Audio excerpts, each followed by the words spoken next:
Good evening, good morning, good afternoon, good whatever time it is, wherever you happen to be. Right here, it's 5 o'clock, which means it's time for one of these. And the beverage of choice, well, not actually choice, the beverage of opportunity, I should say, this week, is the old Stella Artorias. There we go. Yes, indeed. I'll spare you the details, but I wasn't shopping at my usual beer emporium. I was getting the Christmas beer in. Christmas beer is an odd one, isn't it? Because you want something that tastes pretty nice, but you don't want something that's kind of too far north of 4%, because you're on it all day and you don't want to be comatose by 1 p.m, which is when I will be doing a live stream on Christmas Day, by the way, 1 p.m. UK time. Anyway,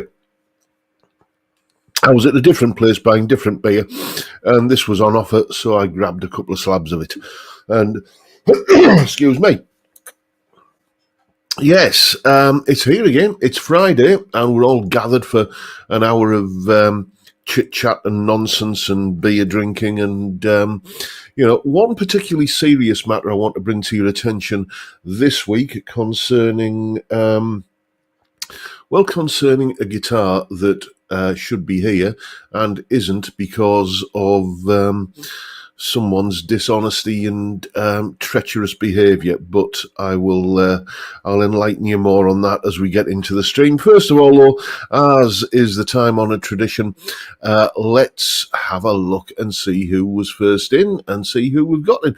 Grandpa Joe first in there. He's teacher's pet this week. Is that a first for you, Joe? I'm not sure I've seen your name at the top of the list too many times. But congratulations for being first through the door today. Then we've got Rent to Kill, and then Grandpa Joe again, wishing us fellow Fatcasters a happy Friday and a safe weekend. Then we got Terry Day, Theme Tune, Cylon Hybrid, Boulder 64, Johnny Random, Peter Collins, Steve Entwistle, Stephen Hedger, Ben Allmark, Paul Trainer, BSC, and then we've got Ian Clark saying it's chilly in Sussex. Sorry, I won't be able to make the live stream tonight, but we'll catch up later. Well, if you're watching on Catch Up, Ian, and anyone else that's watching on Catch Up, try and join in, whatever time of day. It's, you're allowed to. It's the beer o'clock live stream. So, just that's your excuse if you get caught popping a can open at a otherwise inappropriate hour. You're watching the beer o'clock live stream and it's a requirement. Anyway, who else have we got? We've got Dave Fiendish, we've got Peter S, we've got Dr. Gomez, who's saying he can highly recommend a book called The Cage. It's a true story of an Englishman that became an officer in the US 7th Cavalry and fought Vietnam 67-68. I'm after a good book to read, actually, because I don't normally get a chance to read much these days, but I will do over Christmas. Might check that out. Then we've got Jed Ellis, Michael Dodds. There's Anton, Peter Nicholson, John Mack, Grumpy Horses in. So is John Ross, Chip Young, and there's Farjon. And then we've got Amadeus, Johnny D, Pablo Hank is in. Saying, end of an era with the playing live retirement of the mighty Nico McBrain. Yeah, I've seen a few video thumbnails on that and not had the time to check it out. He's got to be knocking on a fair bit, though, hasn't he? I mean, he's been in Iron Maiden since, when was it, the early 80s? Because he joined after Number of the Beast, because that was Clive Burr on that album, wasn't it? So he's had a good, let's say, 40-year stint on the drum stool for them. As I say, he's probably not the youngest gentleman. And then we've got Gary Shaw, session guitar legend there, followed up by 60s man Chris Ottewell, Sean House, David Evans, and anyone else. There's the Lamb in, and honoured to be in the company of such YouTube royalty as the Lamb. Fantastic live stream. If you've never seen it, I can't describe it, but you do need to see it. Then we've got the Essex Cat, Austin Barrett, and Dave Snack Stevens, who, again, looks like he's going to be watching on Catch Up because he's on a train from London to Dorset. On a positive note, I can watch the stream in the morning without to keep buffering. If you're watching it in the morning, mate, you need to get that beer ready. the breakfast beer. It is a Saturday after all. Then we've got Danny Fisher, Nathan, we've got Jack Collins, and anyone else. There's Malcolm Spillett and Jimmy James, and then there's Cal Texper and William Forrest as well. Who else we got? We've got Jamal, Robert Forsyth, Zen234, Triple Distillers in, and so is local boy Colin Falcon, and David Cairns. We got Martin Bix, Mr. Chris 5254, who go and check out his channel. Feel free to post the link, Mr. Chris, and show him some love on his channel. A couple of thumbs up and a couple of likes. That will go a long way in helping him in the algorithm, so they say. Then we've got Heidi and Poppy's World, and there's Martin. Is it Scholes or Scholes? As you say, it's been your first live stream in ages, so apologies if I've forgotten the pronunciation. We've got Calby and the Rocco Cat. And who else we got? We got Graham Campbell. We've got sorry, the chat just jumped. Then we've got I've got a super chat from Paul Trainer. Thank you so much, sir. I will put that to a good cause. And I can see there's another super chat in there. Where's that come from? Edwin Toonan. Buy some Christmas spirits, mate. Nice one, Edwin. Thank you very much. Much appreciated. You're a gentleman and a scholar, sir. Then who else have we got? Oh, we've got John Channing and Robbie F. Moon's Guitars, Russell Gibson, and Dudley Squat is in. Anyone else? There's my pal Steve Cassidy there. Don't forget Steve's video straight after this live stream. Go and check that out. And, as you know, all of the people with the blue spanner next to their name in the chat, they're all moderators and they're free to post their links. So feel free to post your links if you've got the coveted blue spanner.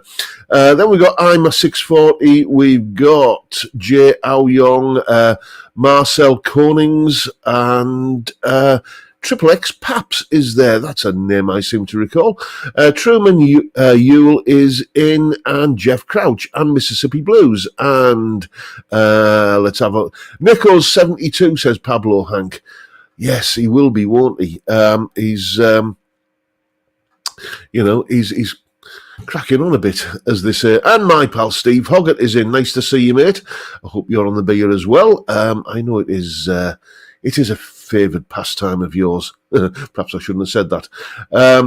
Then David James is saying my post disappeared. Blame it on the YouTube gods, mate. It's nothing to do with me. Then we've got Steve Gilroy, and let's see if there's anyone else I haven't mentioned. I do believe that might be everybody. Oh, as soon as I say that, Peter Nicholson pops up saying hello. Well, hello to yourself, mate. Yeah, apologies if I missed you. I do like to try and get through the entire roll call, but I keep getting told off by people who say, you spent too long reading out the intro. It's you chaps that make the live stream. Without it, I'd just be sat here talking to a webcam. And there are 100, to myself, really, and there are 160 souls on board as we speak at the moment, according to the little stats I've got on screen there. And yes, let's just put these up on screen. There's Mr. Chris is there. There's his channel, and there's Steve there as well. Go and check out, as I say, Steve's video straight after this live stream. Anyway, moving on, let's tell you what's coming up on the channel this week. If you were watching yesterday, you will have seen me doing the first impressions look at that Fender Jim Adkins signature model Telecaster. Lovely guitar, has to be said. And I was corrected in the comments about a couple of things in that video because it was just a first impressions video. It is a Gibson 24 3/4 inch scale length. It didn't feel like that. Maybe just the Telecaster-y shape of it and everything, and Telecaster-y sort of feel kind of had me fooled. But it is a Gibson scale length, and you'll find out all the rest of what I think of that guitar and what it sounds like in a mix, all the usual guff in Sunday's video. Then on Monday, now I've spoken in the past about the first Gary Miller solo that I ever learned. It was the solo from Empty Rooms. the original version of Empty Rooms, the best version, the version of the Victims of the Future album. I was quite chuffed when which for international viewers means pleased, I was quite pleased with myself when I managed to learn a Gary Moore solo. The rest of that album is all fire and ferocity, though, when it came to soloing. I doubt I'd be able to play most of it now, let alone when I was like 17 or 18. But there was one other solo on that album that I was able to play, and that is the solo we're looking at on Monday. So guesses in the chat if you think you might know what is, apart from Empty Rooms, what is the only other sort of ridiculously shreddy guitar solo on the Victims of the Future album that I might be talking about. Then on Tuesday, a scheduling error, frankly. I won't bore you with the kind of inner details and workings of my video scheduling, but I don't do them all in sequence. The ones that take the longest work to put together are the ones that I do first, and then I kind of drop the top 5 things, which is just me kind of sitting and talking to a webcam. I kind of drop those in later, sometimes much later. Anyway, that because of this sort of convoluted, not quite knowing when the video is going to go out sort of situation, I made a bit of a scheduling error on Tuesday, and it's the video that would have been going out on Christmas Eve, which is my wish list for 2025. The prediction, not so much predictions, but things I'd like to see in the music and guitar related world for the coming 12 months. I do one of these every year, and sometimes they come to fruition. Like the Epiphone Greenie guitar, the Gary Moore Les Paul, which I don't know. Yes, jury's still out on whether I actually want to try one of those or not. Case of be careful what you wish for, I think. Then on Wednesday, another one of the continuing saga of kind of songwriting, chord sequence, music theory-ish kind of videos. As you'll know, I'm currently slap bang in the middle of doing a whole load of things about the different modes of the major scale. And on Wednesday, we're talking about, and I'm hopefully demonstrating to the best of my ability, the rather majestic sound of the Lydian mode. Then Thursday's video is the one you've been waiting for. You might recall that a few weeks ago, I asked you for some questions of a guitar tech related nature to send to James at Agrajag Guitars, the chap who was drawing that rather fantastic charity raffle on the stream last week. Well, Thursday is when you're going to see that interview. It's about 45 minutes to an hour long, I think, and we just have I just go through all of the questions that were sent in either via email or via the community post that I put up asking for questions, and that is what the shape of the channel looks like in the coming week. And after that little bit of a marathon, I need a little bit of lubrication. Excuse me.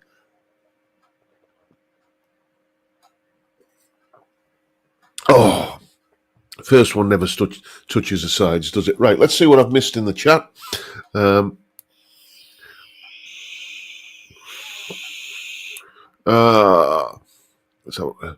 Shapes of Things says Johnny Michael Percent. No, Gary does get a little bit fiery on that one. We're talking here about David Evans has got it right.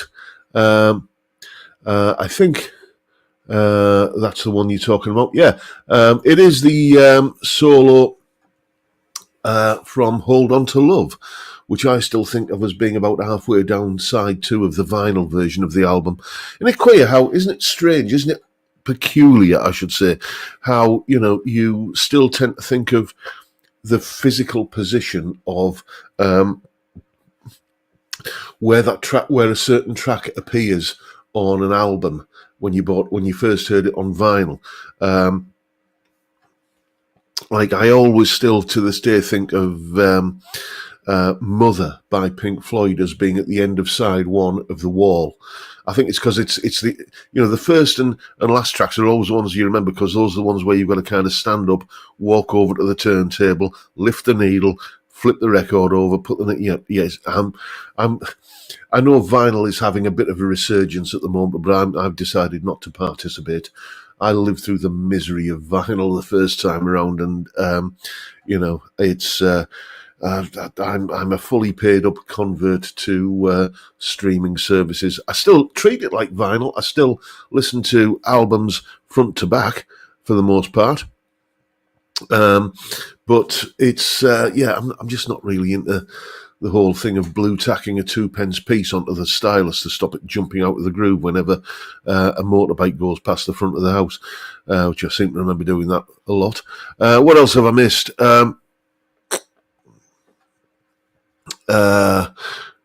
Chris Otterwell saying, I always seem to know what comes next when listening to an old album. Martin Bix, reposition of tracks on an album, totally get you, John. I miss first track on side 2, etc. Yeah, excuse me, I'm just going to pour myself a little bit more neck oil. What's this on me glass? Some gunk on me glass, excuse me. It's probably because it got washed up in the same sink full of water as what I'd been cooking earlier. I do apologise. Anyway, let's everybody gather for the ceremonial typing of the word flake at the kind of my lack of decent beer pouring abilities. It's not too bad, this one. I think this one's going to turn out all right. I'll explain it again for the international brethren out there. In the UK, there is a tradition of having an ice cream cone with that. See, it's not bad. It's not bad. It's a bit flaky, isn't it? There's a tradition of having an ice cream cone with a flake chocolate bar shoved into it, and it's called a 99. If you're ever in the UK and you want a 99, that's what you get. And if you are poured a pint of beer by a particularly incompetent bartender, like I would make, and it comes with more head than ale in the glass, your way of expressing your displeasure is to point out the fact that it looks more like an ice cream than a pint of beer by saying, "Can I get a flake in that?" There we go. I have to explain that periodically because you wouldn't believe the number of emails I get every week about what's this flake thing all about.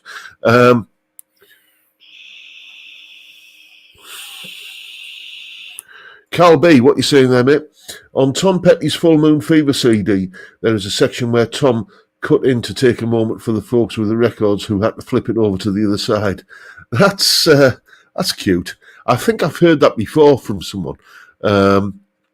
It does seem like I'm getting certainly, a bit of deja vu with that. Yes. What else have I missed? Theme tunes. I bring back polio before I bring back vinyl. Yes. Does anyone else used to buy those? You go down to your local corner shop and buy those Pop X records for pennies.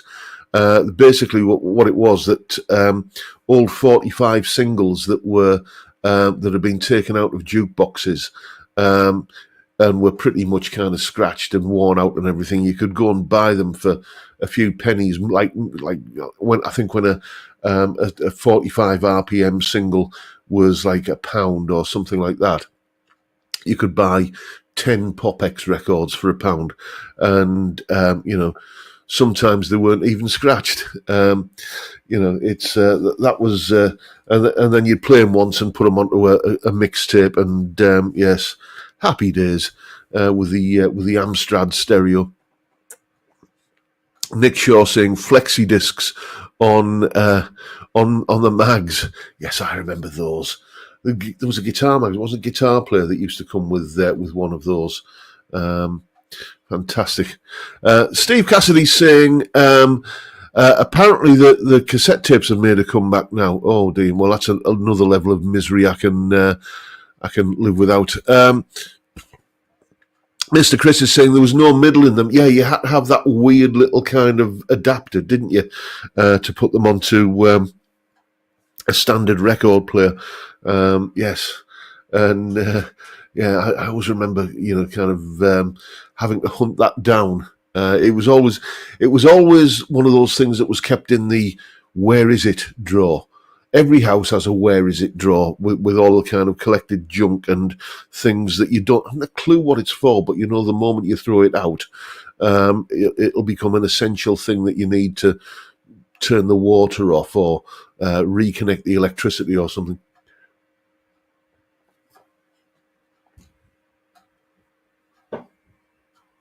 Chip Young. Who had a tape splicing repair kit? Come on, admit it. Yes, I had that. I also had the little cassette cleaner. Do you remember those? It was like a normal cassette, but you put it in and you used to kind of every kind of couple of weeks or so you used to have to clean the heads on your tape deck because otherwise you might not be getting hi-fi quality sound out of your Binatone or Amstrad Music Centre. Yeah, the stuff we used to believe. The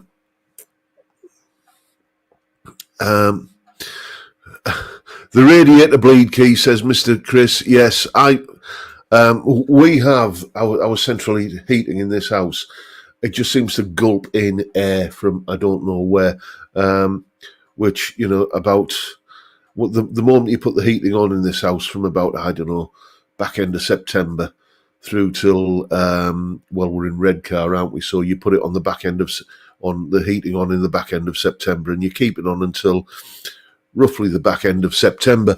But yeah, it always seems to be like the top of some radiator is always going to just feel stone cold. So you've got to get the bleed key out, and hence that's why it lives on my key ring, so I know where it is.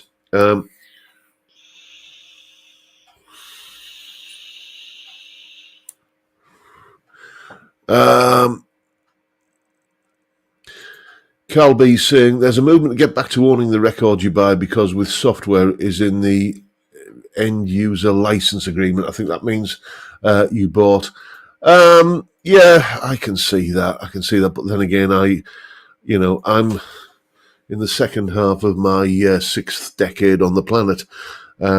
So it's unlikely that I'm going to be discovering much in the way of new music nowadays, and all the old. I mean, literally all I did when I first signed up for Spotify a few years ago was just go through my album collection and just recreate it on Spotify. And I'd be surprised if I've added more than a few dozen albums since then. So if I had to go out and buy those, and all the other stuff I've still got somewhere in suitcases up in the attic.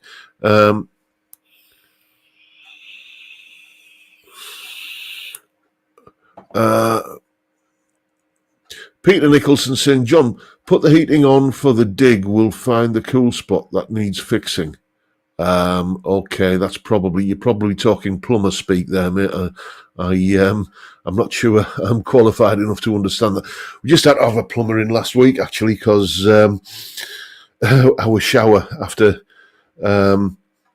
sterling years of service, decided to give up the ghost. It was like trying to have a shower under a dripping tap. So 400 quid for a new shower. That was just what you need in the run up to Christmas, isn't it? But, there we go. Anyway, where are we in terms of time? I think it's about time to get the viewers' guitars section out of the way. And I think no dog, not dig, says Peter Nicholson. Hang on, I'll just reply to a few of these. Robbie F is saying there's a lot of great bands out there creating music. They are just a bit more difficult to find than they were when we were younger. I agree with that. I mean, probably the band that I've discovered in the last year or so that I'm really into is Doomsday Outlaw, and you can thank Mr. Ian Clark for that. He put me onto them. Anton saying tape stored in the attic get destroyed by the heat, as I found out.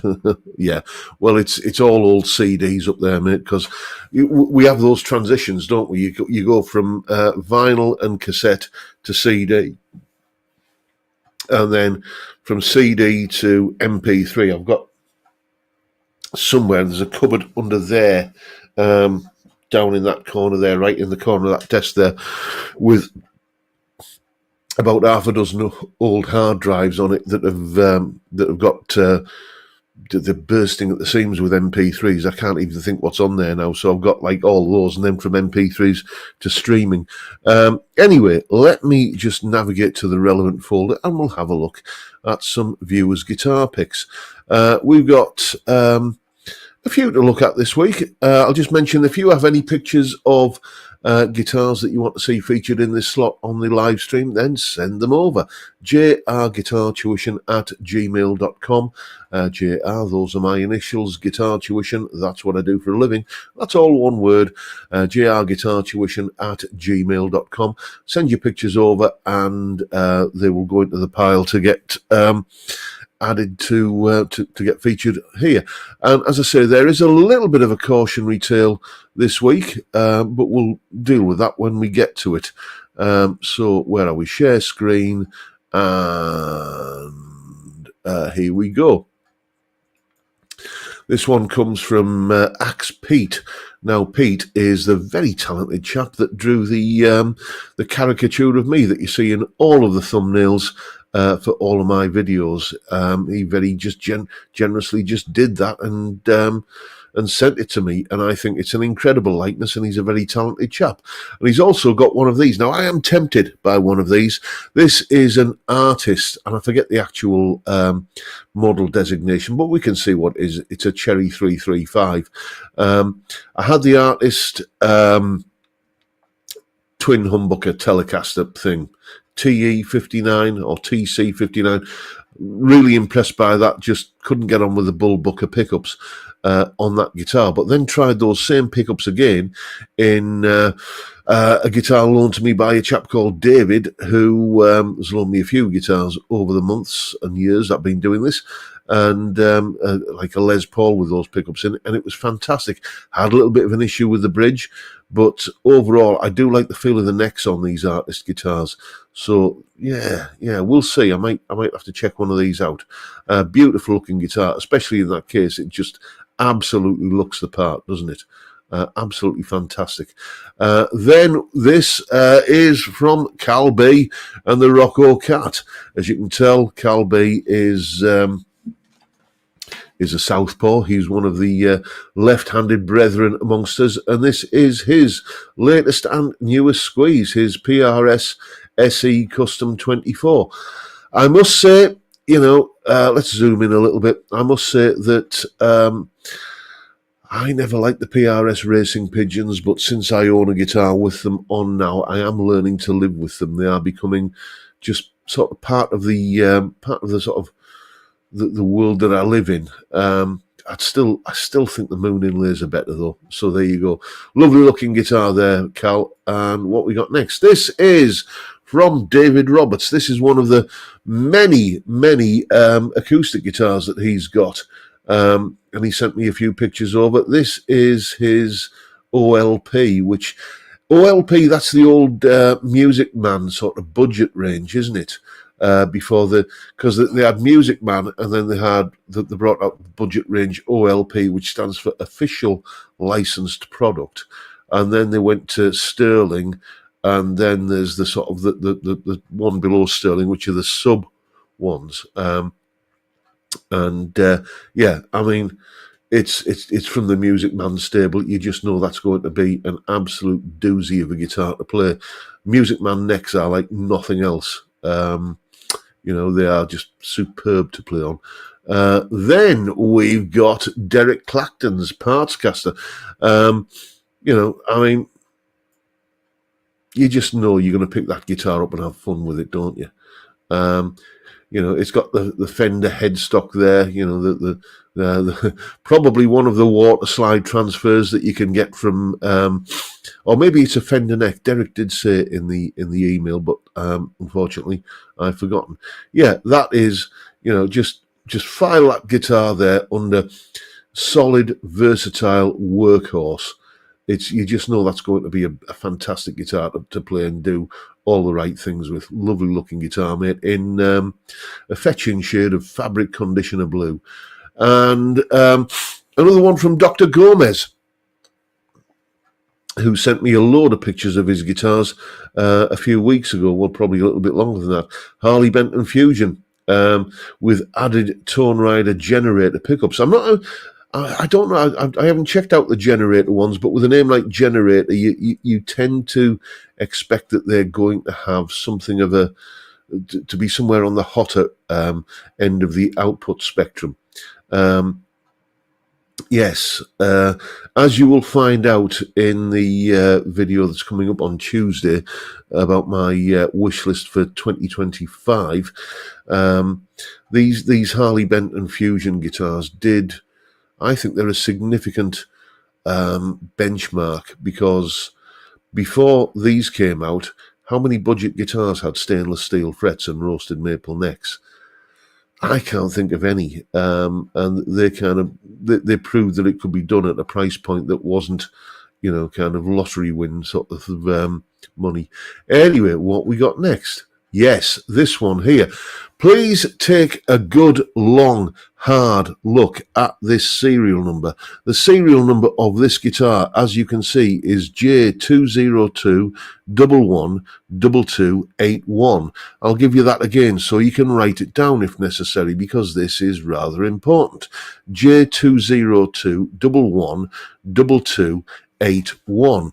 And that serial number is on the back of this guitar, a vintage V6 reissued series, and you'll notice that it bears a sort of family resemblance really to the vintage V75 that I currently own, very kindly donated to me by a chap called Jim, who is a viewer of this channel, and he just sent me that guitar because he appreciates what I do and he likes the channel, and he bought me a guitar.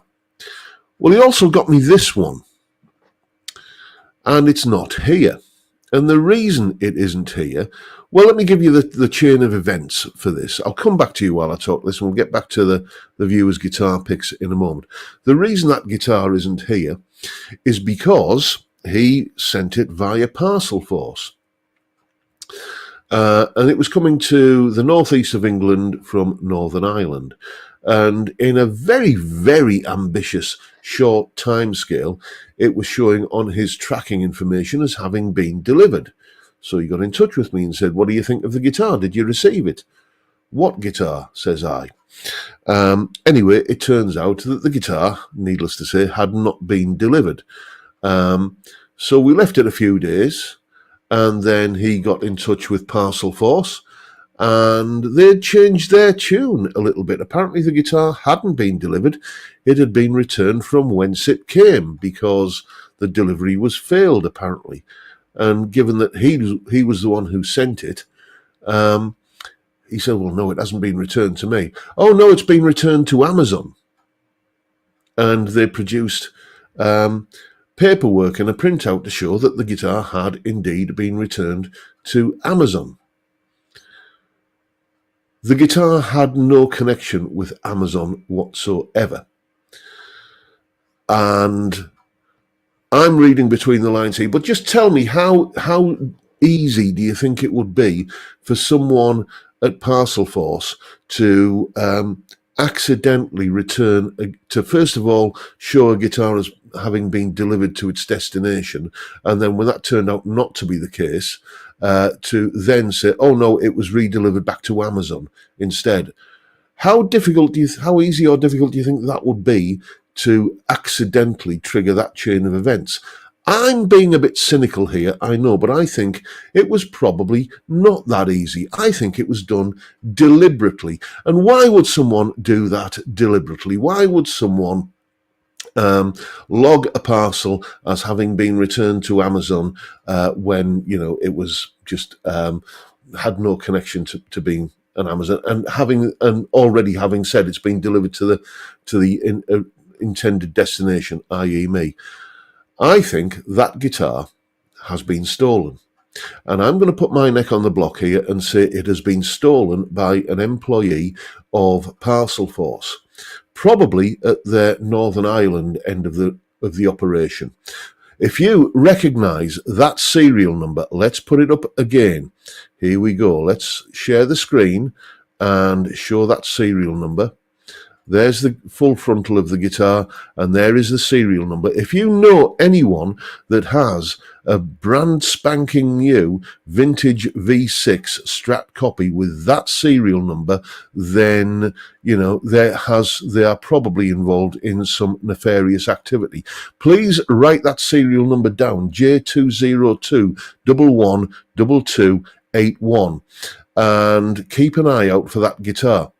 I'm annoyed about this. I'm not annoyed because I haven't got another free guitar. I'm massively appreciative of Jim's very, very, very generous gesture here, sending me not one, but two guitars. What I'm annoyed about is the fact that Jim has made this gesture in such fantastic good faith, and some thieving little scrot has decided that, oh, well, that's a Christmas present sold then. My nephew plays guitar, or I play guitar, and they've made off with it.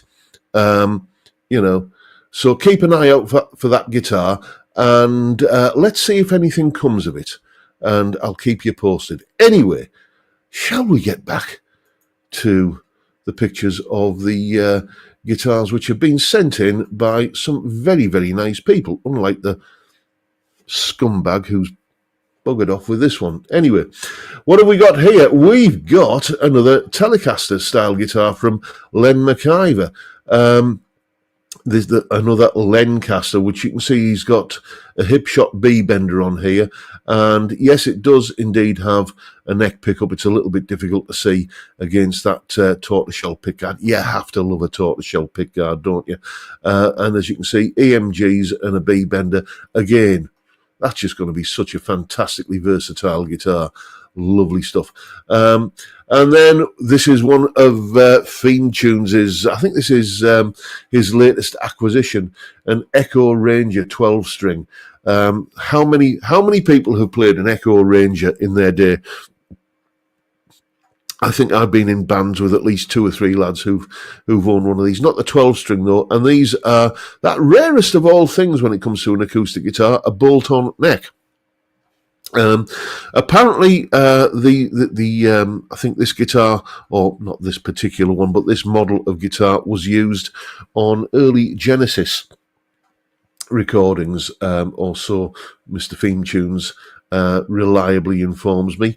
And there you go, folks. That is the viewers' guitars for this week. Sorry about the rant in there, but I'm just so annoyed that such a generous gesture has come to naught, and I just think it's absolutely revolting the way that some people will behave. Anyway, yes, apparently when Jim spoke to the nice lady at Parcel 4, she says, "Oh well, if it's gone back to Amazon, then you'll never see it again." It's just, it is the definition of lost in the system. No, it's been lost in somebody's car boot, and they've driven home with it. Anyway, I'm not going to get annoyed. It's Friday night, and I'm going to get drunk instead.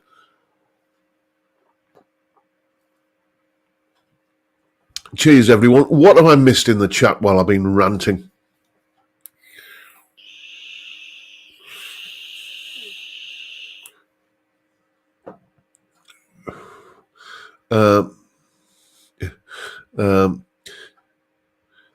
Grandpa Joe saying, absolutely stolen. Had to be routed from the shipper to Amazon. Yeah.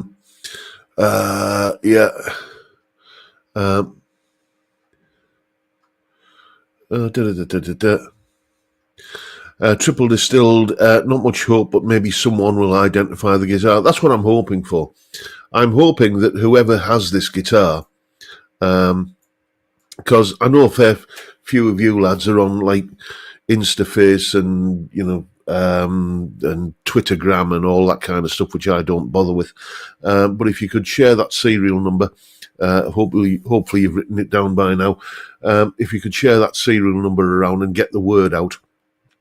And I just hope that the person who's got that guitar gets to know that they haven't. It hasn't gone unnoticed, shall we say? Stephen Hedges saying, have to say it, John, but I'm not a fan of tortoiseshell scratch plates. But as you say, each to their own. Yeah, this is it. It's, I just think they look absolutely classy, and it for some reason it sort of reminds me of like a walnut dashboard in an old Jaguar. It's the only way you can improve or for our international brethren, a Jaguar, because I said Jaguar the other day to one of my American friends, and he said, "What's that?" I said, "Oh, sorry, Jaguar." It just reminds me of the old walnut dashboard in that, and it should smell of cognac and cigar smoke. It's just got that look about it. Cylon Hybrid saying, are you going to take Dougal for a walk after this? He's quiet. No, he's had his quota of walks today, and he's currently munching on a pig's ear. That's his snack of choice around about this time of night. It's they smell absolutely disgusting, but he loves them. But then again, that's dogs for you. Anyway, while we are on the topic of viewers' contributions to the stream, let's see. We've got one here from Mr. Theme Tunes. Yes. Yes, so basically what I'm going to read out now, the Viewers' Tales section. If you have any rock and roll related tales that even have just a kernel of truth in them, I don't mind if you gild the lily a little bit, or a lot, as it may be. I'm just, as long as it's entertaining and, passes a few minutes on the live stream, then we will happily go with it. And this one comes from, as I say, Mr. Theme Tunes. He says, hi, John, hope that you and yours are live and kicking. I have a story for your Brush with Fame slot, which I would like the Fatacaster's opinion on, as the story relates to a difference of opinion between myself and a music legend. Back just when the Falklands War was breaking out, I was in a ska band called the Scardos, so named because we recorded a tongue-in-cheek ska version of Apache, and somehow Chaz Chandler, who I'm sure you know as the bass player in the Animals and the manager and producer of Jimi Hendrix and Slade, heard it and released it as a single on his own record label. Way to go, mate.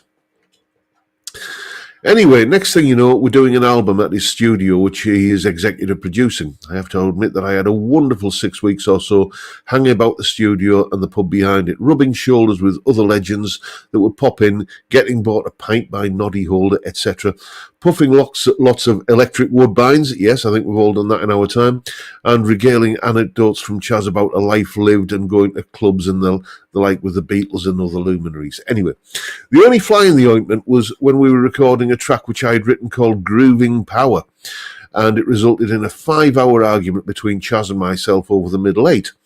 Now, I mentioned the Falklands War because for some reason Chaz was convinced this was going to be the ignition event for World War III. And although he praised the song as being a brilliant pop song, his words, not mine, he was convinced that because the middle eight contained the words nuclear war, it would be commercial death. Had he mentioned this before we'd finished recording and mixing it, then perhaps I might have acquiesced to changing the lyric. But as it was, he was proposing cutting the middle eight out of the track with the editing blade. I'm not one to blow my own trumpet, but I was exceedingly proud of that middle eight and consider it an indispensable in keeping the song structure fresh.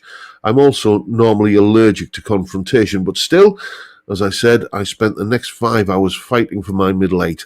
Eventually, exhaustion and Chaz's stock argument of pointing to the, no exaggeration, hundreds of still unwrapped platinum, gold and silver discs that lined the corridor 5 thick because there was no room for them on the walls, and he would say, when you've got that lot, you can tell me about music. I was never going to win, but to this day I regret that I let my baby's balls get cut off. So I put it to yourself and the Fatacasters to say who was right. I will leave 2 links One is to a YouTube of the track that was released on an album. The other to a new version that I recorded to reinstate my amputation. Admittedly, they are two totally different approaches to the song. I wanted to try a completely new arrangement, which I don't doubt the Scardo's version is the superior approach.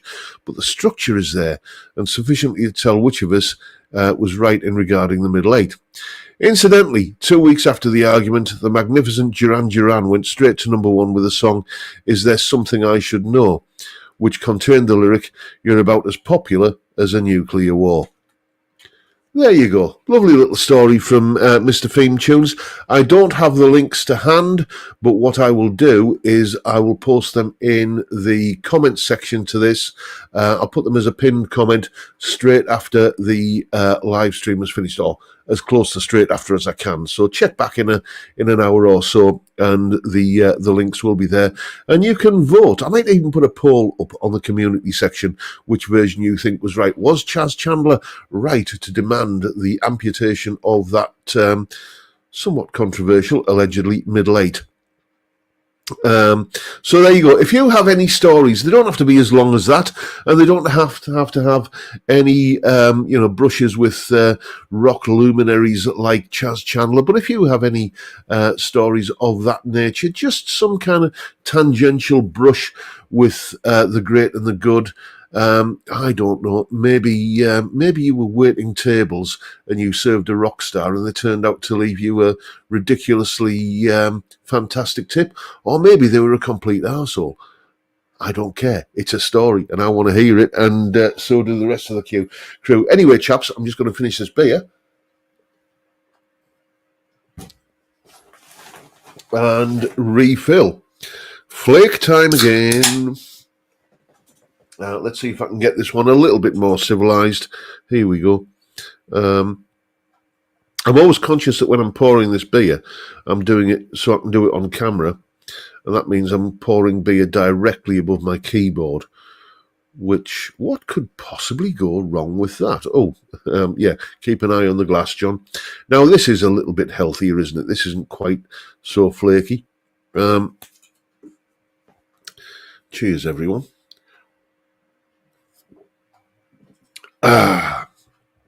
Right. I see we've got Paul Taylor in late joining the stream.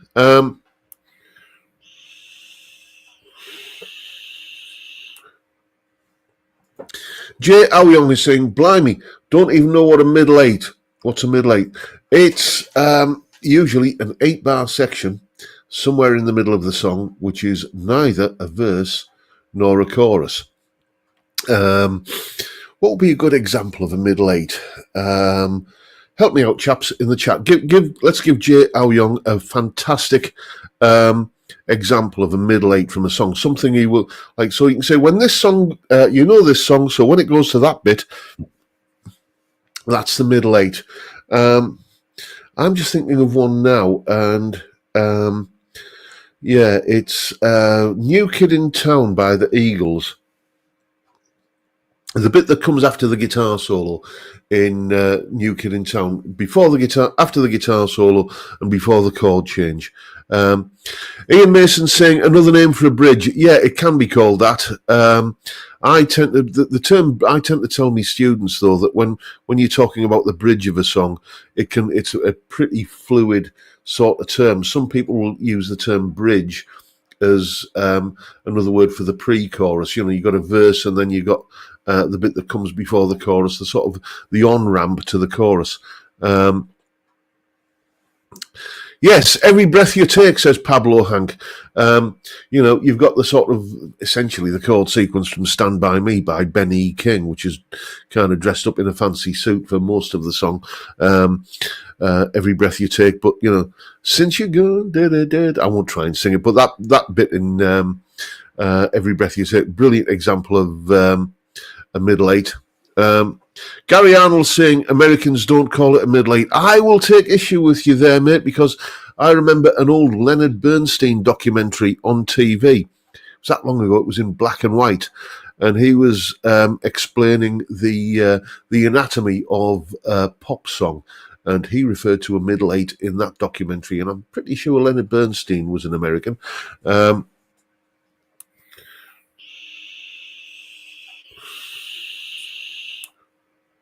Theme tune's the man himself. Before she gets to saying goodbye, gotta do right by me. That's the middle eight from Hard Day's Night. Indeed it is, mate. Indeed it is. Thank you. Yeah, Dr. Gomez is saying they're not all 8 bars either. No, it is something of a generic term. Most songwriters, I shudder to think how many songs I've looked at over the 35 years, 34 years that I've been teaching guitar. And you do tend to find most songwriters tend to work in blocks of 8 bars. And there's sometimes it'll be 9 or 10 bars, but that's always just to add an extra couple of bars of build up to tension before you go into a guitar solo or something. 8 bars tends to be the default length for a verse or a chorus, so hence why it tends to get called the middle 8.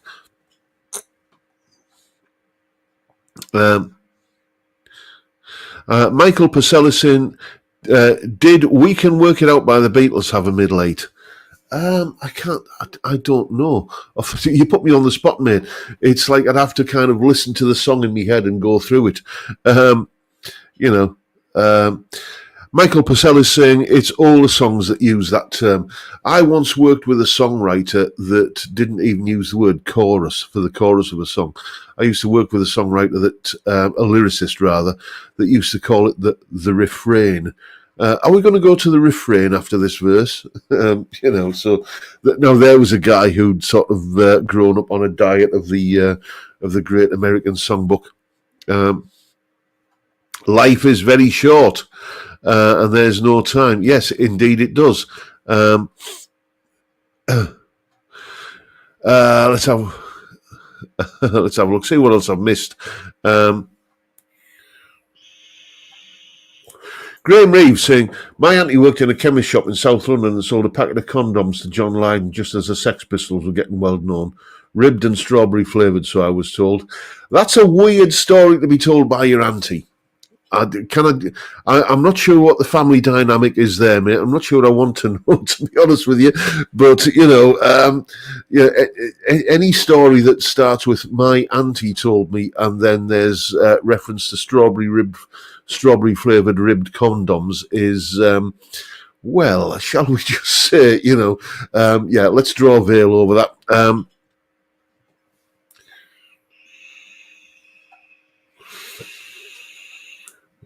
Did my lovely horse have a middle 8? Oh, you've got to be a real father, Ted. No, but it had a sax solo that they needed to get rid of.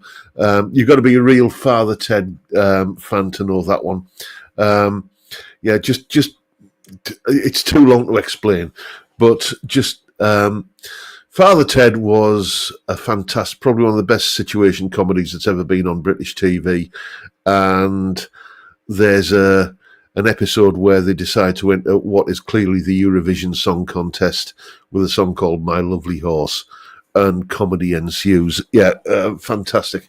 I see there's some of the Father Ted shenanigans going on in the chat. Let's have a look. I'm sorry, I'm just chuckling at some of the comments here that I can't read out.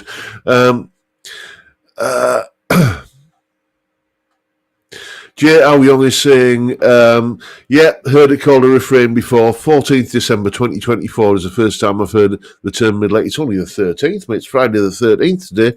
Or are you on, like, to the side of that kind of dateline thing that I remember learning about in school and kind of can't remember much about?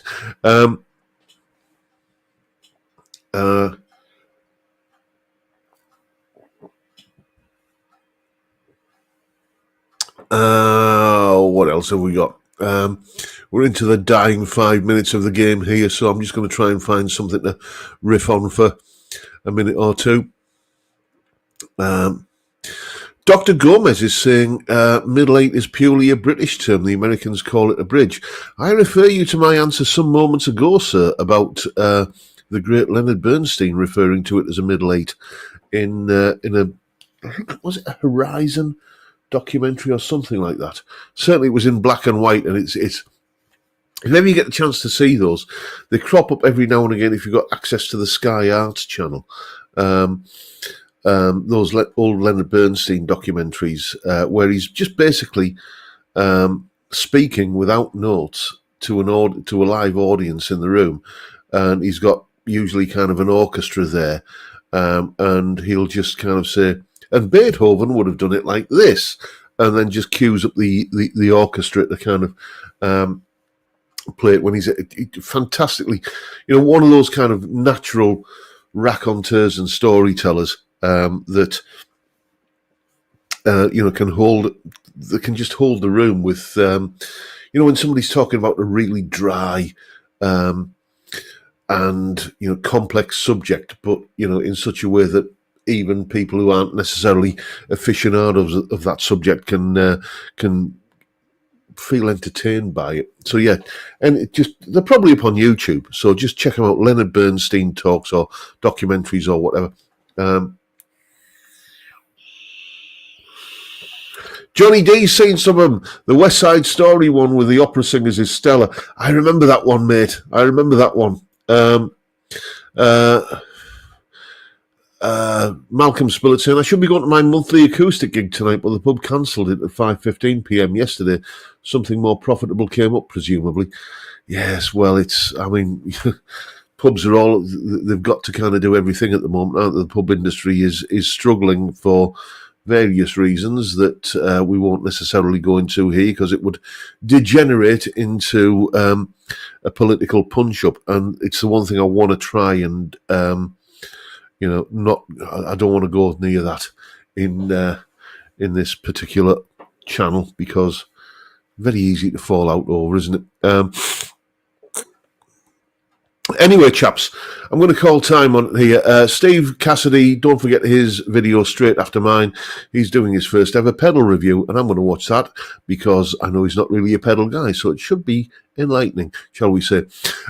So, thank you once again, each and every one of you, for turning up and watching a fat, bald northern lad talk absolute cobblers for an hour. Keep an eye out for that guitar that I mentioned earlier, and let's try and shame it back to its correct owner.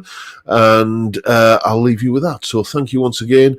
Look after yourselves, folks. Stay well, stay safe, and stay sane. I'm out of here. I'll keep on doing it till you're sick of me. Bye for now.